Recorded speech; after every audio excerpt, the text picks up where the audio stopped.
very excited about the ingredients we use. It starts first and foremost by being an all-natural line. That's important because we think that the most natural ingredients actually communicate best with the skin, and they create the least amount of inflammation in the skin, which is of course going to work against any skin condition that you're dealing with. Since every skin condition is based on inflammation, you need to use ingredients that don't add to that inflammation. It's common sense. This entire line is based on the common sense philosophies from research that's been done on the skin for many, many years. Another philosophy that we consider common sense at this point is chiral correction. Chiral correction is the process of taking the most natural part of the ingredient that you're using and making that ingredient as active and as stimulating as possible.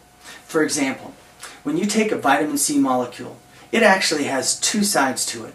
You have a left-sided vitamin C, and that's called L-ascorbic acid, and you have a right-sided vitamin C, and that's called D-ascorbic acid.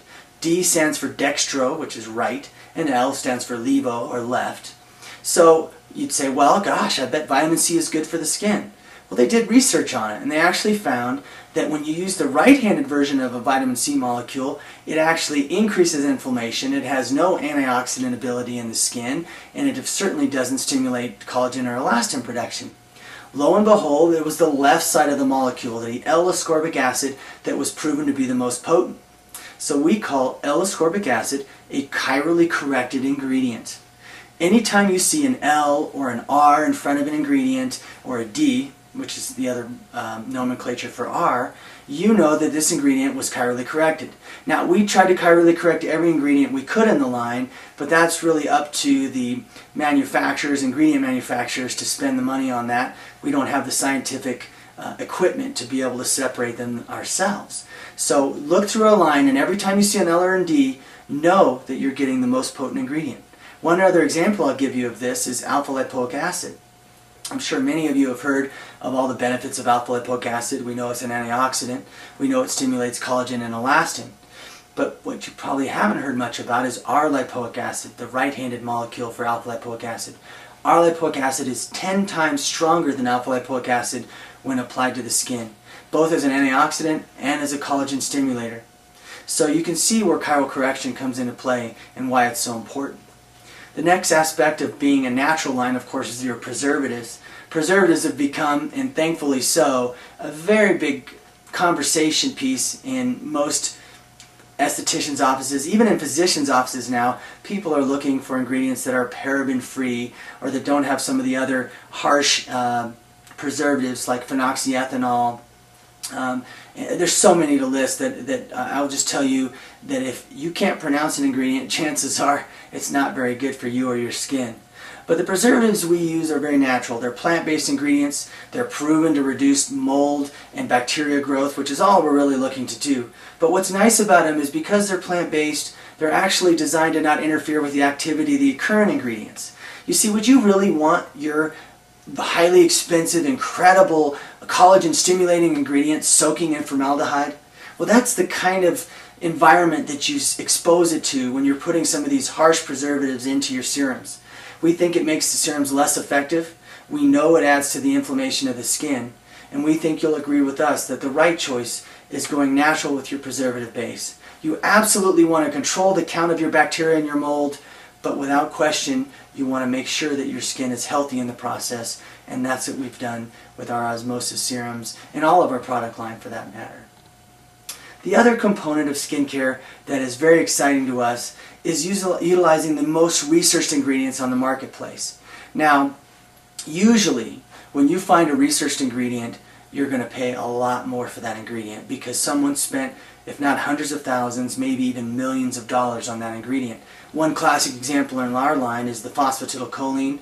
There are probably millions of dollars were spent researching that, and it was proven to do all kinds of things. We've seen it do clear acne by 70%, normalize oil production, protect against UVB damage, increase penetration by 1,000% of all the active ingredients that it surrounds. So we know that phosphatidylcholine is proven. We pay more for that incredibly advanced liposome, but it's absolutely worth it. retinaldehyde. In the 90s, retinaldehyde had phenomenal research behind it. It was proven to treat acne.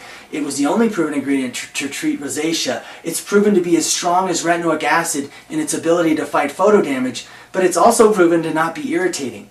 So you can see where research becomes valuable, because most people would say, well, I wouldn't use retinol on this individual or with this skin type or with this sensitive person because it's too irritating or over-exfoliating or traumatizing. I don't blame you for that philosophy.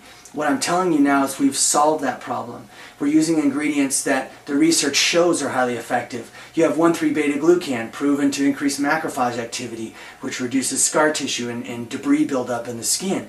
But it also stimulates collagen and elastin. R-lipoic acid, proven to increase collagen and elastin stimulation over normal alpha-lipoic acid by 10-fold, and yet very effective as an antioxidant, and of course non-irritating. And the key to all this irritation conversation, and this is an important thing to understand, is I would tell you I love L-ascorbic acid, but it is irritating to the epidermis. So if you don't penetrate it to the dermis, I wouldn't use a lot of it. But we're in the fortunate position where we're penetrating it to the dermis, so we can use a lot of it. It will get its maximum benefit as a result of that. We're using niacinamide to feed the skin. It increases capillary flow. That's going to increase your enzymes, your proteins, your lipids, your antioxidants. Every aspect of healthy skin comes from that food, and niacinamide is one of the key ingredients increasing that supply. We're using chlorella, an antioxidant that actually, in research, and again, I would have never used chlorella if there weren't the research out there showing that not only did it increase collagen and elastin stimulation, it actually protected collagen and elastin from being torn down. All of these ingredients are very exciting. Those are just some of the core anti-aging ingredients. Of course, retinaldehyde also works in acne and rosacea.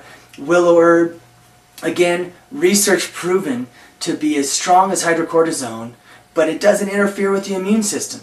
Anybody out there who's using hydrocortisone on their skin should know, or if they haven't heard already, let me tell you now, that hydrocortisone thins the skin. Why? Because if you interfere with the immune system, which, remember, the immune system doesn't just fight infection, it also repairs damage. So if you interfere with the immune system, you don't repair damage, the skin thins. So we want to use anti-inflammatories that don't interfere with that process. That's why we'll stay away from steroids, and that's why we use willow herb so effectively. Now, we have wild cherry bark, we have many anti-inflammatories that we can talk about, but the key ingredients will be discussed as we talk about each product serum individually. So we look forward to seeing you there.